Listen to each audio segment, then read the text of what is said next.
Hello friends, नमस्कार। तो कैसे हैं आप? उम्मीद है आप सब बहुत अच्छे होंगे और आपकी पढ़ाई बहुत अच्छे से चल रही होगी।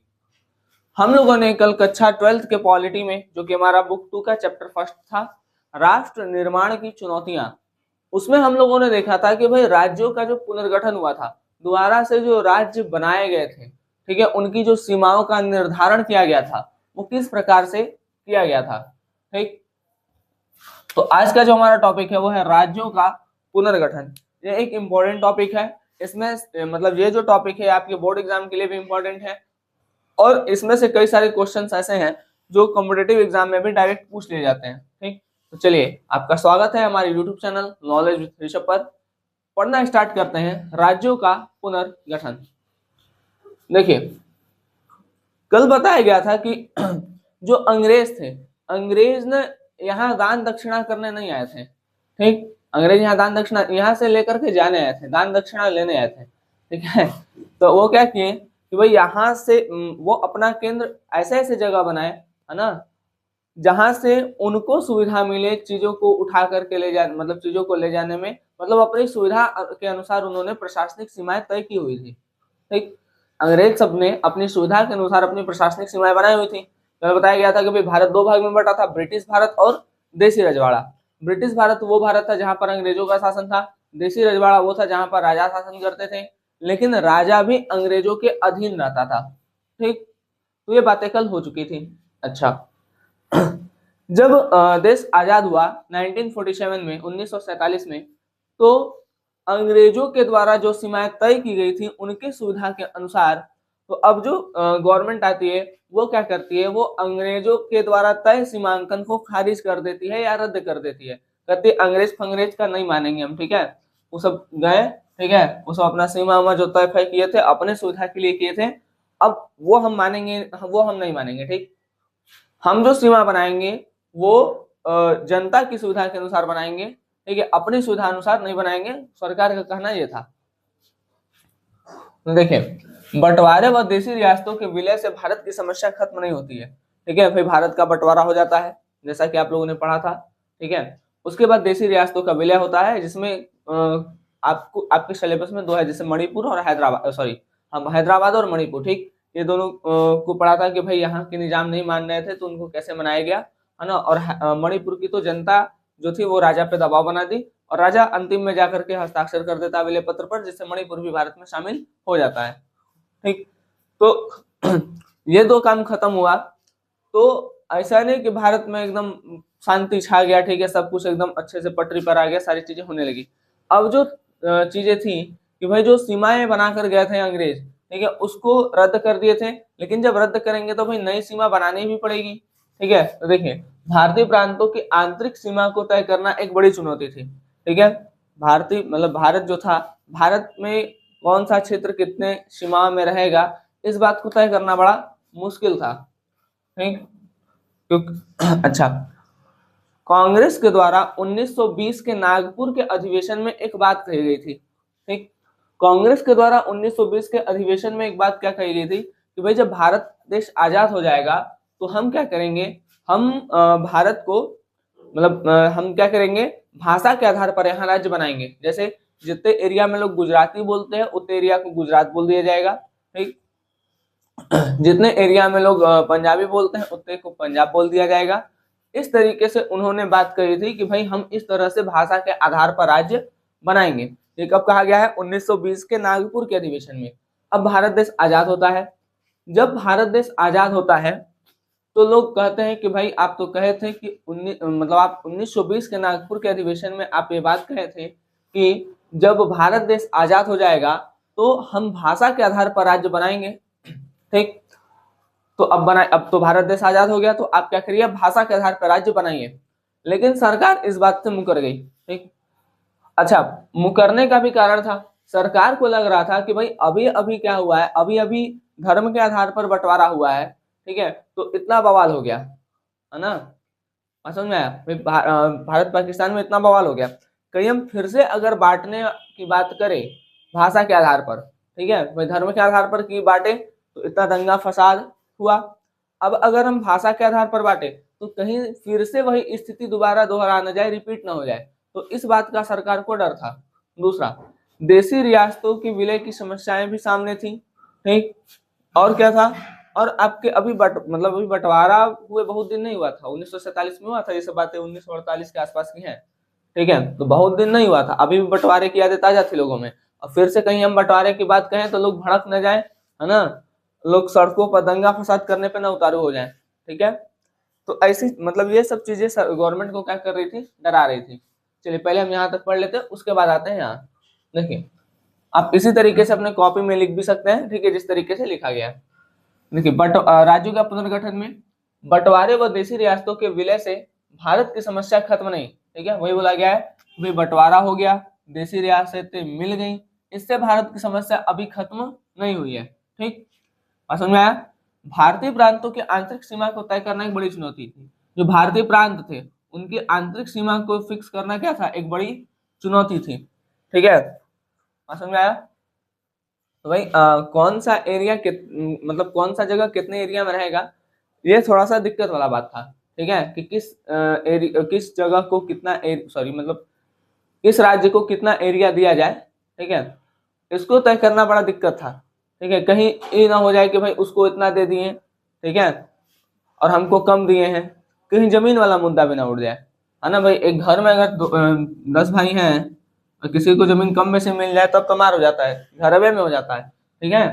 तो यहाँ तो बात देश का था, मतलब राज्य का था, ठीक है भाई। किसी राज्य को हो सकता है कम मिल जाए, किसी राज्य को ज्यादा, क्योंकि उस समय ना कोई चीजें फिक्स नहीं थी, सब कुछ फिक्स करना था, है ना, कुछ फिक्स नहीं था, सारी चीजों को भी फिक्स करना था, ठीक। तो कहीं लोग इस बात को भी लेकर के ना झगड़ा करने लगे कि भाई उस राज्य को इतना मतलब उस राज्य को इतना जमीन मिला या इतना क्षेत्र मिला, उस राज्य को इतना क्षेत्र मिला तो हमको भी उतना क्षेत्र चाहिए, तो ये सब चीजें ना उठने लगे, तो ये बड़ा दिक्कत वाला बात था, ठीक। तो वही बोला है कि एक बड़ी चुनौती थी। नेक्स्ट, हमारी सरकार ने पूर्व सीमांकन को खारिज कर दिया। पूर्व सीमांकन मतलब जो अंग्रेज करके गए थे, जो अपने सुविधा के लिए सीमा बना के गए थे, उसको खारिज मतलब रद्द, हटा दिया, ठीक है। देखिए नोट में एक बात लिखा है, 1920 के नागपुर के अधिवेशन में कांग्रेस ने आजादी के बाद भाषा के आधार पर सीमा को तय करने की बात कही थी।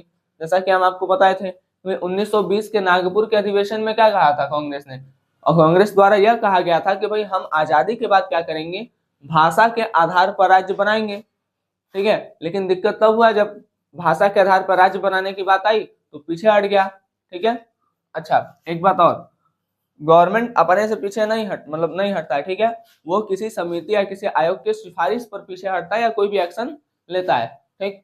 तो देखिए आजादी के बाद भाषा के आधार पर सीमांकन की बात आई तो सरकार ने भाषा के आधार पर सीमांकन को खारिज कर दिया।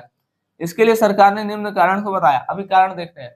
तो सरकार ने जो भाषा के आधार पर राज्य नहीं बनाना, इस बात को खारिज किया था, ठीक। तो कैसे किया था, देखिए कैसे किया था। दो गो थे, दो लोग थे, एक था एस्केधर आयोग और एक था जेवीपी समिति। देखिए एस्केधर आयोग, ठीक है, और जेवीपी समिति में जैसे हो गया जवाहरलाल नेहरू, वी से वल्लभ भाई पटेल, पी से पट्टाभी सीतारमैया, ठीक है। तो ये 3 लोग थे।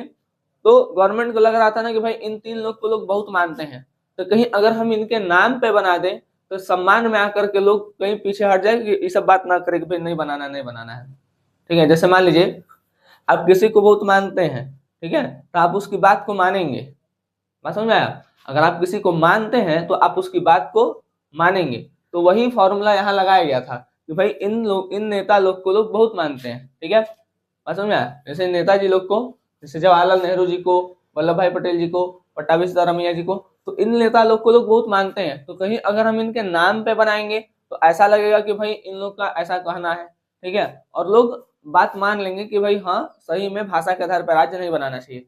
लेकिन अब लोग तो लोग हैं, ठीक है। तो इन समितियों ने विरोध किया। देखिए अच्छा विरोध कर रहे थे तो कारण भी बताए, कारण क्या था कि भाई देश के टूट जाने का खतरा, अभी अभी धर्म के आधार पर देश बटा है, इतना बवाल हो गया, ठीक है, मार काट अत्याचार लूट फूट सब हुआ, ठीक है। कहीं फिर से वही चीज ना हो जाए, और ऐसा होगा तो देश क्या हो जाएगा, ठीक है भाई। देखिए देश हम क्या कर रहे हैं, भाषा के आधार पर राज्य बना रहे हैं, एक भाषा के आधार पे इतना, ठीक है, दूसरे भाषा के आधार पे इतना, तीसरे भाषा के आधार पे इतना, चौथे भाषा के आधार पे इतना, ठीक है। मान लीजिए हिंदी के आधार पे अलग हो गया, ठीक है, ए, ऐसे मान लीजिए सपोज करिए हिंदी के आधार पे ए राज्य बना दिए, ठीक है। फिर उसके बाद पंजाबी के आधार पर बी राज्य बना दिए, ठीक है। मलयालम के हिसाब से हम क्या कर दिए, सी राज्य बना दिए, और गुजराती के हिसाब से डी राज्य बना दिए। तो कहीं अलग अलग जो राज्य बना रहे हैं, कहीं एकदम में अलग अलग ना हो जाए। एकदम में अलग अलग होने का मतलब है कि भाई ऐसा ना हो कि ये देश का एक एक मतलब ऐसे टुकड़ों टुकड़ों में बट जाए, ठीक है। मतलब ये अलग, ये अलग, ये अलग, ये अलग, क्योंकि उस समय कुछ फिक्स नहीं था, ठीक है। वही बात बता रहे, उस समय ऐसा दिमाग में लेके चलिएगा। देखिए, पढ़ते समय एक चीज दिमाग में ले चलिएगा कि उस समय अभी कुछ फिक्स नहीं है। आज हमको लग रहा है कि सारी चीजें बहुत अच्छे से हो जाती हैं, चुनाव बहुत अच्छे से हो जाता है। आप सेकंड चैप्टर में पढ़ेंगे तो देखेंगे कि भाई चुनाव कराने में भी एकदम नानी याद आ गया था पहले, ठीक है। मतलब जब फर्स्ट टाइम हुआ था तो ठीक, तो जब मतलब चीजें फर्स्ट टाइम हो रही है, ठीक है, यहाँ पर अब जब फर्स्ट टाइम हो रही है तो बहुत दिक्कत हो रहा है। तो ऐसा लोगों को लग रहा था कि भाई कहीं ये अलग अलग भारत के मतलब भारत का टुकड़ा ना हो जाए अलग अलग, तो इस बात से लोग डर रहे थे, ठीक। दूसरा, बंटवारे की यादें ताजा थी। अच्छा, अभी धर्म के आधार पर बांट दिए। देखिए, देश के टूटने खतरा क्यों था? देश के टूटने का खतरा इसलिए था क्योंकि भाषा के आधार पर अलग अलग कर रहे हैं, तो कहीं अलग अलग करने पे एकदम में अलग अलग ना हो जाए। एकदम में अलग अलग होने का मतलब है कि भाई कहीं ना कहीं कि भाई हमारा अलग नियम कानून चलेगा, गुजराती लोग का अलग है नियम कानून, पंजाबी लोग का अलग नियम कानून, ठीक है, मराठी लोग का अलग नियम कानून, हिंदी लोग का अलग नियम कानून, ऐसा ना हो जाए ना, इस बात का थोड़ा सा डर था। बंटवारे की यादें ताजा थी। अभी हुए बहुत दिन नहीं हुआ था, ठीक है। 47 में देश आजाद हुआ था, 48 के आसपास की बात है, ठीक। तो देश के आजाद हुए बहुत ज्यादा दिन नहीं हुआ है, तो अभी भी बंटवारे की यादें लोगों में ताजा है। और कहीं जिस तरीके से बंटवारे के बाद स्थिति देखी गई, वैसी स्थिति फिर से ना क्रिएट हो जाए या फिर से ना बन जाए। और रजवाड़े की भी समस्या थी, ठीक है। एक उलाऊ नौटंकी किए हुए थे, ठीक है, दोनों मिली मिली नहीं रहे थे, तो ये सब चीजें थी। बात समझ में आ गया? अच्छा, देखिए, ये सब समस्या था। तभी एक समस्या उत्पन्न होता है 1952 में। कहां पर? नीचे नीचे मतलब यहाँ मद्रास वाले रीजन में। पहले ये मद्रास था, रुकिए एक मिनट। देखिए, पहले जो इतना रीजन देख रहे हैं, ये हमारा क्या था? मद्रास वाला, ठीक है। बात समझ में आ गया? अभी हम एपी तमिलनाडु हटा देते हैं, ठीक। पहले मद्रास वाला रीजन था, ठीक। नीचे ना, देखिए, नीचे लोग तमिल बोल रहे थे। नीचे कौन सी भाषा चल रही थी? नीचे तमिल भाषा बोल रहे थे, और ऊपर के लोग तेलुगु भाषा बोल रहे थे, ठीक है। नीचे कौन सी भाषा बोल रहे हैं लोग? तमिल भाषा। ऊपर कौन सी भाषा बोल रहे हैं? तेलुगु भाषा। तो इस क्षेत्र में विरोध हुआ था, यहाँ यहाँ वाले में, ठीक। तो तेलुगु भाषा क्षेत्र में विरोध हुआ, किस बात को लेकर के? भाई इसी बात को लेकर के कि भाई तेलुगु भाषी लोगों के लिए एक अलग से क्षेत्र बनाइए, जो कि क्या होगा? आंध्र प्रदेश, ठीक है, जो कि क्या होना चाहिए? आंध्र प्रदेश। बात समझ में आ गया? तो लोगों का कहना था कि भाई तेलुगु भाषी क्षेत्र के लिए एक अलग से राज्य बनाइए, जिसका नाम क्या होना चाहिए? आंध्र प्रदेश, ठीक। अच्छा, इसी में एक नेता सामने निकल के आते हैं, ठीक है, जिनका नाम होता है पोट्टू श्री रामुलु। पोट्टू श्री रामुलु इस बात को लेकर के 56 दिन के भूख हड़ताल पे बैठ गए। पोट्टू श्री रामुलु किस बात को लेकर बैठे? पोट्टू श्री रामुलु इस बात को लेकर के 56 दिन के भूख हड़ताल पे बैठ गए कि भाई आप कहे थे 1920 में कि भाषा के आधार पर राज्य बनेगा, तो अब आपकी बारी है, आप राज्य बनाइए, ठीक है। बात समझ में आ गया? मतलब तेलुगु भाषी क्षेत्र के लिए आंध्र प्रदेश एक अलग से राज्य बनाइए। इस बात को लेकर के पोट्टू श्री रामुलु 56 दिन के भूख हड़ताल पे बैठ गए, ठीक। अब 56 दिन का जब भूख हड़ताल किए तो भाई 56 दिन के बाद क्या हो जाती है? 56 दिन के बाद इनकी मृत्यु हो जाती है 15 दिसंबर 1952 में, ठीक। अब भाई कोई नेता है ना, वो आपके सपोर्ट में खड़ा है, और अगर उसकी मृत्यु हो जाती है तो सोच के देखिए कि लोग कितने उग्र हो जाएंगे या किस तरह का एक्शन लेंगे, मतलब आप सोच भी नहीं सकते हैं, है ना। ऐसी मतलब ऐसा कुछ परिस्थिति उत्पन्न होगा वहां पर, ठीक। तो अब पोट्टू श्री रामुलु जो थे, वो इस बात को लेकर अड़े थे कि भाई आप इस बात को कहे थे कि भारत देश के आजादी के बाद भाषा के आधार पर राज्य बनाया जाएगा, तो अब तेलुगु भाषी क्षेत्र के लिए एक अलग से राज्य आंध्र प्रदेश को बनाइए। इसको लेकर के वो 56 दिन के भूख हड़ताल पर बैठ गए, लेकिन 56वें दिन उनकी मृत्यु हो जाती है। अब जैसे उनकी मृत्यु होती है तो जो भी उनके समर्थक होते हैं, है ना, एकदम रोड पे निकल जाते हैं, फायरिंग सायरिंग हिंसक घटनाएं, है ना, ये सब देखने को मिलती हैं, ठीक है। हिंसक घटनाएं होती हैं, पुलिस फायरिंग होता है, कई विधायक इस्तीफा दे देते हैं, ठीक है। रोड पे उतर जाते हैं। तो ये सारी चीजें देखने को मिलती है वहां पर, कहाँ पर, मतलब अभी के हिसाब से आंध्र प्रदेश में, ठीक है। उस समय के हिसाब से मद्रास के ऊपर वाले रीजन में, जहां पर तेलुगु भाषी क्षेत्र, मतलब तेलुगु भाषा बोलने वाले लोग रहते थे, ठीक। पुट्टू श्री रामुलु की मृत्यु होती है। जैसे इनकी मृत्यु होती है, सब एकदम क्या होता है, एकदम हिंसा पर उतारू हो जाते हैं। हिंसा मतलब होता है लड़ाई झगड़ा मारपीट, ठीक है। अहिंसा मतलब होता है एकदम शांति से रहना। अहिंसा मतलब कि लड़ाई झगड़ा मारपीट करना। तो उस तरीके से, ठीक है। पुलिस की फायरिंग हो रही है, ठीक है। विधायक क्या करते हैं, इस्तीफा दे देते हैं कि भाई कैसा गवर्नमेंट है, एकदम नहीं सुन रहा है, ठीक है, बताइए। तो इस तरीके का बात होने लगता है, ठीक है। अच्छा, अब इतना सारा चीजें हो रहा है, तो जो भारतीय सरकार होती है, जो गवर्नमेंट होती है, वो बहुत प्रेशर में आ जाती है, ठीक है। वो बहुत प्रेशर में आती है। जब प्रेशर में आती है तो दिसंबर 1952 में भाषा के आधार पर आंध्र प्रदेश को राज्य को बनाने की घोषणा करती है। घोषणा घोषणा करने का मतलब है कि भाई घोषणा कर रही है, अभी बना ही नहीं है, ठीक है। अभी क्या कर रही है, अभी घोषणा की है, ठीक है। मतलब गवर्नमेंट कह दिए कि आप ये सब काम मत करिए, आप हिंसा मत करिए, आप, ठीक है, शांति से रहिए, हम भाषा के आधार पर आंध्र प्रदेश को एक राज्य बना देंगे। ऐसा उन लोगों का, ऐसा गवर्नमेंट का कहना रहता है, ठीक है। कि भाई जब देखती है कि भाई इनकी मृत्यु के बाद इतना हिंसक घटना हो रहा है, लड़ाई झगड़ा मारपीट, है ना, सब फूक फाक दे रहे हैं, ठीक है, तो पुलिस की फायरिंग हो रही है, ठीक, विधायक इस्तीफा दे रहे हैं, तो ये सब जब होता है तो प्रेशर में आकर के भारतीय सरकार क्या करती है, भारतीय सरकार प्रेशर में आकर के जा करके पब्लिकली कहती है कि भाई आप ये सब काम मत करिए, ठीक है, हम क्या करेंगे, हम भाषा के आधार पर आंध्र प्रदेश को एक राज्य बनाएंगे, ठीक है, इस बात की घोषणा कर देती है, ठीक। और 1953 में आंध्र प्रदेश को भाषा के आधार पर एक राज्य बना दिया जाता है। बात समझ में आ गया।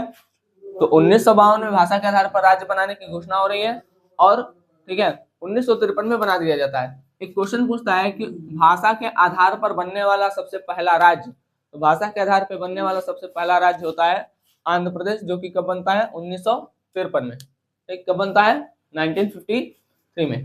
देखिए इतना फिर से रिवाइज करते हैं।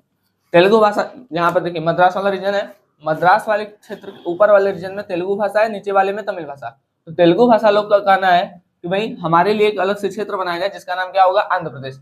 इसके लिए पुट्टू श्री रामुलु क्या करते हैं, 56 दिन के भूख हड़ताल पर बैठ जाते हैं, लेकिन 56वें दिन उनकी क्या हो जाती है, मृत्यु। जैसे ही उनकी मृत्यु होती है, कई लोग बाहर निकल आते हैं, हिंसा करने लगते हैं, पुलिस फायरिंग, उस हिंसा को देख करके पुलिस लोग फायरिंग करते हैं, ठीक, और कई विधायक इस्तीफा दे देते हैं। तो इतना सारा समस्याओं को देख करके जो गवर्नमेंट होती है वो सामने आती है और कहती है कि भाई आप ये सब काम मत करिए, हम भाषा के आधार पर राज्य बना देंगे, ठीक है। तो घोषणा कर दी, और 1953 में आंध्र प्रदेश को भाषा के आधार पर राज्य बना भी दिया जाता है, ठीक। अब इसको आप कैसे लिखेंगे, इसको हम बोल रहे हैं, देखिए यहाँ तक तो सही है। यहाँ पर लिखेगा तेलुगु भाषा क्षेत्र में विरोध होता है जिसे आंध्र आंदोलन के नाम से जानते हैं, ठीक। तेलुगु भाषा क्षेत्र में विरोध होता है जिसे आंध्र आंदोलन के नाम से जानते हैं। दूसरा, फिर नेक्स्ट एरो दीजिएगा, नेक्स्ट एरो देके लिखेगा पुट्टू श्री रामुलु 56 दिन के भूख हड़ताल पर बैठ गए, ठीक है। तीसरा एरो 56 दिन के बाद इनकी मृत्यु हो जाती है, ठीक। फिर चौथा एरो, जैसे ही पुट्टू श्री रामुलु की मृत्यु होती है ना, कई सारी घटनाएं सामने देखने को मिलती हैं के बाद डैश दीजिएगा, फिर डैश देके पॉइंट से 3 लाइन लिख दीजिएगा।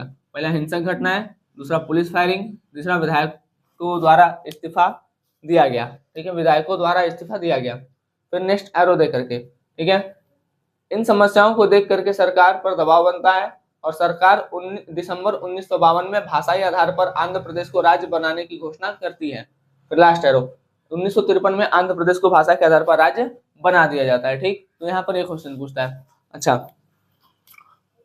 ठीक है बात, चलिए। अब जैसे ही 1953 में आंध्र प्रदेश को भाषा के आधार पर राज्य बनाया जाता है, ठीक, तो अब कई सारे राज्य आते हैं सामने, ठीक है, बात समझ में आया। जैसे छोटे बच्चों को अगर पापा पैसा दे देते हैं, है ना, तो मतलब 2-3 भाई हैं, तो 2 भाई हैं, तो एक लोग को पैसा देते हैं तो दूसरा क्या कहता है कि हमको दीजिए, हमको नहीं मिलेगा। तो ऐसा कुछ परिस्थिति वहां भी उत्पन्न होता है कि भाई आंध्र प्रदेश में, मतलब आंध्र प्रदेश को जैसे ही भाषा के आधार पर राज्य का दर्जा मिलता है, वैसे ही जितने भी राज्य होते हैं सब कहते हैं कि भाई हमको भी भाषा के आधार पर राज्य बनाइए, हमको भी बनाइए, हमको भी बनाइए, ठीक है। तो ये सौंपा जाता है काम किसको, सुप्रीम कोर्ट के जज, ठीक है, खान बहादुर सर सैयद फजल अली, ठीक है, खान बहादुर सर सैयद फजल अली, क्या नाम है, खान बहादुर सर सैयद फजल अली, शॉर्ट में फजल अली, ठीक है। तो फजल अली को ये काम सौंपा जाता है जो सुप्रीम कोर्ट के जज होते हैं, ठीक है। उनसे बोला जाता है कि भाई आप ये देखकर बताइए कि क्या भाषा के आधार पर राज्य बनाना सब उचित है या उचित नहीं है, ठीक है। इसके लिए 1953 में फजल अली आयोग या राज्य पुनर्गठन आयोग की स्थापना की जाती है। 3 साल का समय लिया जाता है। 3 साल के बाद 1956 में रिपोर्ट आता है और कहा जाता है कि आप भाषा के आधार पर राज्य बना सकते हैं, कोई दिक्कत नहीं है, लेकिन एक क्षेत्र एक भाषा नहीं होनी चाहिए। कहने का मतलब क्या है कि भाई अगर हम गुजरात में रह रहे हैं तो हमको गुजराती आना जरूरी नहीं, मतलब एक क्षेत्र एक भाषा नहीं होना चाहिए। हमारा अगर हम उत्तर प्रदेश में रह रहे हैं, ठीक है, ठीक है, हम कहाँ रह रहे हैं, उत्तर प्रदेश में, और हमको मान लीजिए हमको कहाँ जाना है, हमको रहना है इधर गुजरात वाले रीजन में, ठीक है। तो उत्तर प्रदेश से अगर हम गुजरात में बसना चाहते हैं तो वहां पर बसने के लिए हमको भाषा आना जरूरी नहीं होना चाहिए, ठीक है।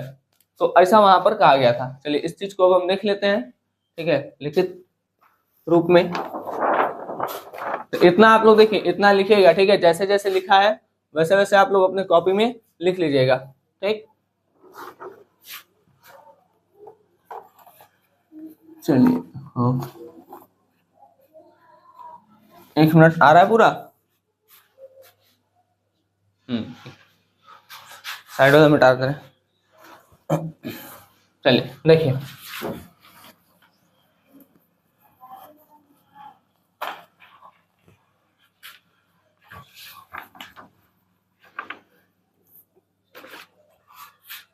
देखिए अब उसी मतलब यहाँ पर जो था इसके बाद लास्ट में एरो के बाद लिखिएगा, आंध्र प्रदेश के राज्य बनते ही देश के अन्य हिस्से भी भाषा के आधार पर राज्य बनने की मांग करने लगे, ठीक है। जैसे ही आंध्र प्रदेश राज्य बनता है तो सारे राज्य कहते हैं कि हमको भी बनाइए, हमको भी राज्य बनाइए, ठीक है, नाइंसाफी हो रहा है मेरे साथ। तो ये सब चीज होने लगा था, ठीक। नेक्स्ट, भाषाई आधार पर राज्य बनाना उचित है या नहीं, यह निर्णय सुप्रीम, एससी मतलब सुप्रीम कोर्ट, ठीक है, शेड्यूलेटेड कास्ट वगैरह मत समझ लीजिएगा, ठीक है। सुप्रीम कोर्ट के जज फजल अली को करना था। इसके लिए उन्होंने फजल अली आयोग या राज्य पुनर्गठन आयोग बनाया। देखिए, भाषा के आधार पर राज्य बनाना उचित है या अनुचित है, एक किसको निर्णय लेने करना था, एससी मतलब सुप्रीम कोर्ट, सर्वोच्च न्यायालय के जज फजल अली को करना था। इसके लिए उन्होंने फजल अली आयोग 1953 या राज्य पुनर्गठन आयोग बनाया था। फजल अली ने 1956 में रिपोर्ट दी तथा 1956 में राज्य पुनर्गठन अधिनियम पारित हुआ व 14 राज्य तथा 6 केंद्र शासित प्रदेश बनाए गए थे। इंपॉर्टेंट लाइन है, ठीक है, कि राज्य पुनर्गठन आयोग के द्वारा जो राज्य और केंद्र की संख्या थी वो कितनी थी, तो 14 राज्य और 6 केंद्र शासित प्रदेश थे, ठीक है। फजल अली आयोग कब बनाया गया, 1953 में। फजल अली रिपोर्ट कब आया, 1956 में, ठीक है बात, तो दिक्कत। चलिए अच्छा, एक आप पीछे पड़े थे एस्केधर आयोग और ये जेबीपी समिति, वो दोनों भी बनाई गई थी 1948 में, ठीक। चलिए लास्ट में हम एक क्वेश्चन पूछेंगे तुरंत, ठीक है, आप लोग सोचिएगा मन में क्या आ रहा है कि नहीं। नेक्स्ट, तो फजल अली 1956 में रिपोर्ट देते हैं और 1956 में राज्य पुनर्गठन अधिनियम के द्वारा क्या किया जाता है, 14 राज्य और 6 केंद्र शासित प्रदेश बनाए जाते हैं, ठीक। अब भाषाई आधार पर राज्यों का गठन हुआ, किंतु इस शर्त पर कि एक राज्य व एक भाषा नहीं होगी, मतलब उस राज्य में ऐसा नहीं कि एक के भाषा बोलने वाले लोग रहेंगे, दूसरे भाषा बोलने वाले लोग को वहां पर अनुमति ही नहीं दिया जाएगा, ठीक है, तो ऐसा नहीं था।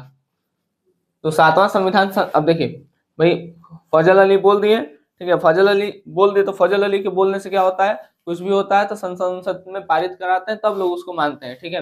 तो संसद से पारित होता है, 7वां संविधान संशोधन किया जाता है तब 1956 में। 7वां संविधान संशोधन 1956 में किया गया व इस आधार पर फजल अली आयोग की सिफारिशों को मान लिया गया। फजल अली आयोग की सिफारिश क्या थी, यही थी कि भाई एक राज्य एक भाषा नहीं होनी चाहिए, ठीक है, मतलब उस राज्य में रहने के लिए केवल एक ही भाषा, उसी भाषा के लोग रहे, ऐसा नहीं होना चाहिए, ठीक। तो ये था आपका राज्य पुनर्गठन आयोग, जो कि बहुत इंपॉर्टेंट टॉपिक था आपके बोर्ड एग्जाम के लिए और अदर भी एग्जाम्स के लिए। आई होप आप लोग को समझ में आया होगा। चलिए एक क्वेश्चन पूछते हैं शॉर्ट में, मतलब जल्दी से जल्दी क्वेश्चन पूछते हैं, ठीक है। बताइए, किस अधिवेशन में कहा गया था कि भाई हम भाषा के आधार पर राज्य बनाएंगे, 1920 के नागपुर के अधिवेशन में, ठीक। दूसरा, एस्केधर आयोग और जेबीपी समिति कब बनाया गया था, 1948 में। कब? 1948 में। ठीक। आंध्र आंदोलन के प्रमुख नेता पोट्टू श्री रामुलु। 56 दिन के भूख हड़ताल पे कौन बैठा था?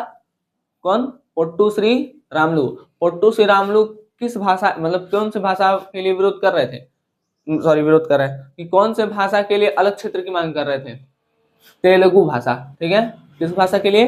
तेलुगु भाषा के लिए, तमिल भाषा के लिए नहीं। ठीक है, तेलुगु भाषा के लिए। तेलुगु भाषा के लिए कौन सी क्षेत्र की मांग कर रहे थे? तो आंध्र प्रदेश। ठीक। भाषा के आधार पर बनने वाला सबसे पहला राज्य आंध्र प्रदेश। ठीक है। राज्य पुनर्गठन आयोग या फजल अली आयोग की स्थापना कब हुई? 1953, मतलब कब बनाया गया? 1953 में। फजल अली रिपोर्ट कब आया? 1956 में। ठीक है बात। 7वां संविधान संशोधन कब होता है? 1956 में। ठीक है, तो ये चीजें हैं। अच्छा, कितने राज्य और कितने केंद्र शासित प्रदेश बनाए गए? 14 राज्य और 6 केंद्र शासित प्रदेश। फिर 14 राज्य में फिर टूट फूट हो करके और भी राज्य बड़े हैं। ठीक, चलिए, आई होप ये चीजें आपको समझ में आई होंगी। ठीक है, मिलते हैं आपसे अगले लेक्चर में। और हाँ, ये आपका जो चैप्टर फर्स्ट था वो होता है समाप्त। ठीक, आप लोग अच्छे से इसको पढ़िए। अब हम चैप्टर 2 की ओर चलेंगे। ठीक है, जो कि आपका लोकतंत्र से संबंधित है, तो उसको भी हम अच्छे से डिटेल में पढ़ेंगे। मिलते हैं आपसे अगले लेक्चर में, तब तक के लिए धन्यवाद। जय हिंद। आप लोग अच्छे से पढ़ाई करते रहें।